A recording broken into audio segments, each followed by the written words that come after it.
Good morning. We are extremely pleased that you are here.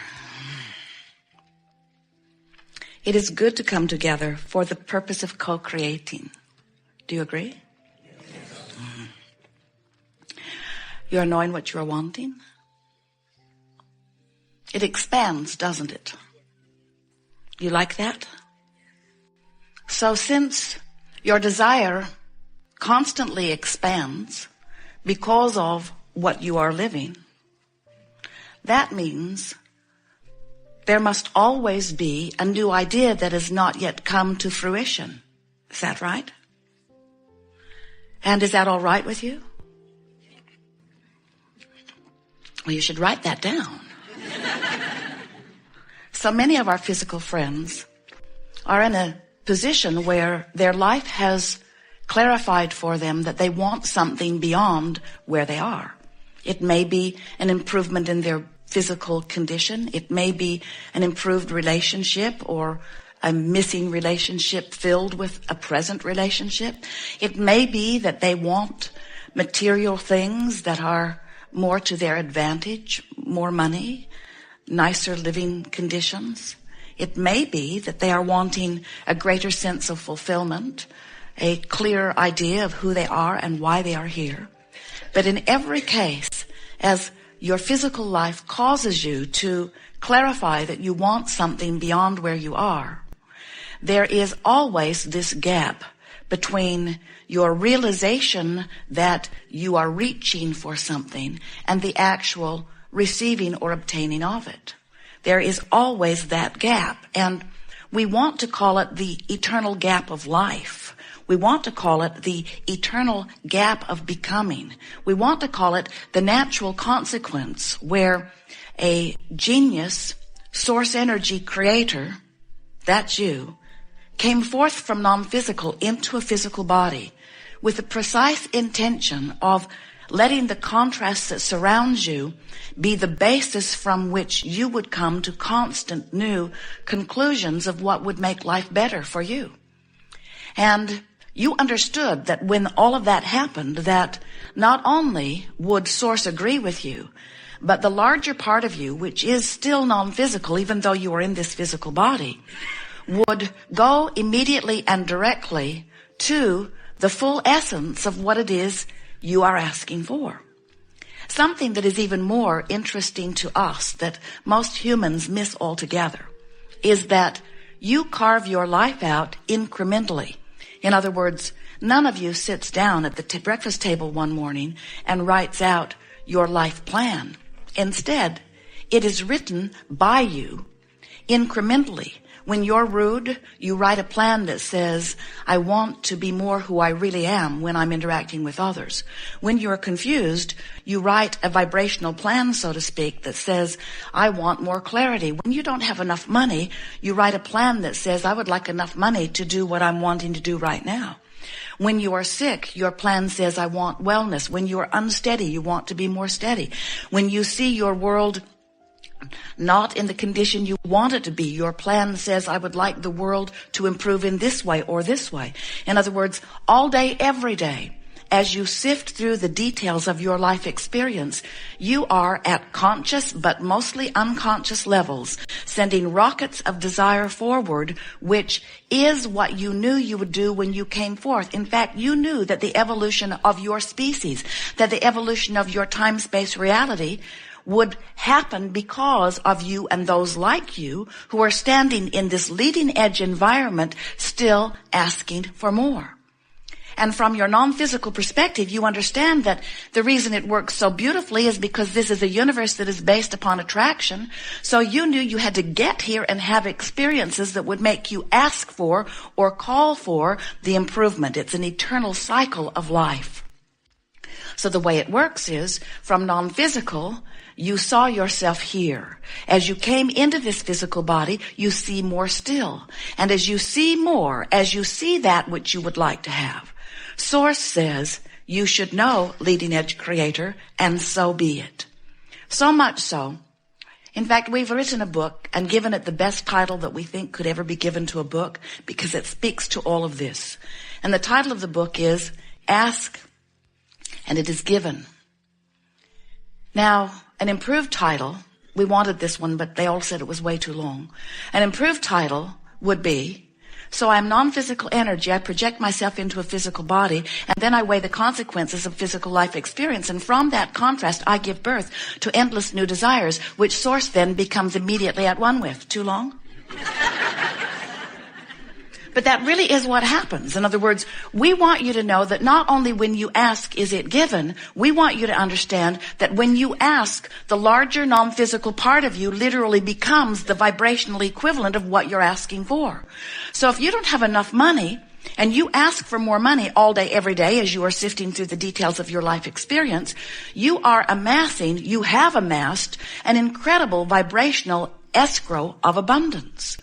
But most physical friends do not feel ownership of something until it is manifested into the physical stuff that they can translate with their physical senses. And we want you to understand that everything you see here, your planet itself, how it spins in its orbit with other planets, everything that you know as physical or material was thought first. It was thought, and then it became form. And in like manner, everything that you create without exception must be thought first, and then it is form. And so that's where we come in. You in your form, live it and want it, and as you give thought to it, it is only thought, and then we give our thought to it, and now it is really thought, and now we stand in the thought of that which you are asking for, and we give our undivided attention to it, calling you forth to it. And when the whole of you catches up with the rest of you, that which was your thought becomes form, and you receive manifestation. How about that? So that's why we call this gathering the art of allowing. That's what that allowing part is. I find some way in my physical body to allow myself to become vibrationally up to speed with what I have formerly only thought about. You following? So step one says ask, and you can't help but do that. You're out here banging around in the physical. All kinds of things are happening, and so you're asking. Step two says source will answer. And that's where source doesn't just answer, source becomes what you are asking for. When you're sick, the non-physical part of you becomes weller than you were before you were sick. Because your exaggerated sickness has caused you to ask for the specifics of wellness in a way you have not done before. When you are confused about something that you have no knowledge about, and you want knowledge about it, the non-physical part of you becomes knowledgeable about that thing that you don't know anything about. When you see anything that you think would be improved, and you offer even the slightest preference about it, the non-physical part of you becomes the non-physical embodiment, or non-embodiment, if you will, of that which you are asking for. And so we like to say you're a little bit like a two-headed monster, and we'd like to get both heads going in the same direction. So when you ask for something, and source becomes it, and you believe it, or expect it, or anticipate it, and watch for it. Now you're moving in the same direction as that which is your source, and you feel the alignment of that. It feels like joy, it feels like passion, it feels like fulfillment, it feels good to you. But when you ask for something and the non-physical part of you becomes it, and you keep beating the drum trying to justify why you want it, you see, I need this extra money because life has been so hard for me, you say. And so here is source energy over here tending to all of the money that you've been asking for that has been given to you. And you're over here beating the drum of justification or rationalization, trying to ply the universe with enough neediness that it will yield to you. And we say, you're not talking to your mother anymore. Sort of the way she trained you. You said, I want to have that. And she said, well, everyone wants things that they can't have. And you say, well, but I really want it. And she said, well, there are a lot of things I really want that I don't have. And then you say, but I need it. I need it. And without it, I will die. And she says, well, all right then. Now, it wasn't exactly that way all of the time, but that's the general theme that goes on. And so what happens to so many of our physical friends is you have come to the place of believing that if you plead a needy enough case, if you talk long enough and hard enough about what's going wrong in your experience, that then somebody will give up the goods. And we want you to understand that you're working against universal forces. Because vibrationally speaking, the vibration of what you've given birth to is one frequency and your need is an entirely different frequency. In other words, you can't set your radio on 6:30 a.m. and hear what's being broadcast on 98 FM. In other words, they're different frequencies. The frequencies have to line up. So when your life has caused you to ask and source is riding the rocket, tending to the vibrational abundance of well-being that is your inheritance, your legacy, your creation, when that is the vibration that part of you is offering, and you're over here beating the drum of need, your frequencies are out of alignment and you're not letting in what you want, and the emotion that you feel lets you know it.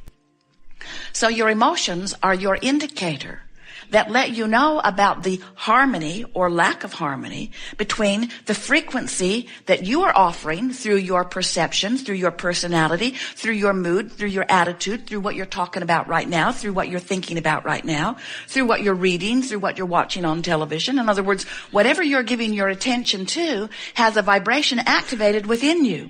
And so the art of allowing asks the question, is the vibration that's activated within you right now by virtue of whatever you're giving your attention to, is it a match to what's in your vibrational escrow or not? If it's a match, there's alignment and manifestation is happening. If there's not a match, there's not alignment and manifestation can't happen.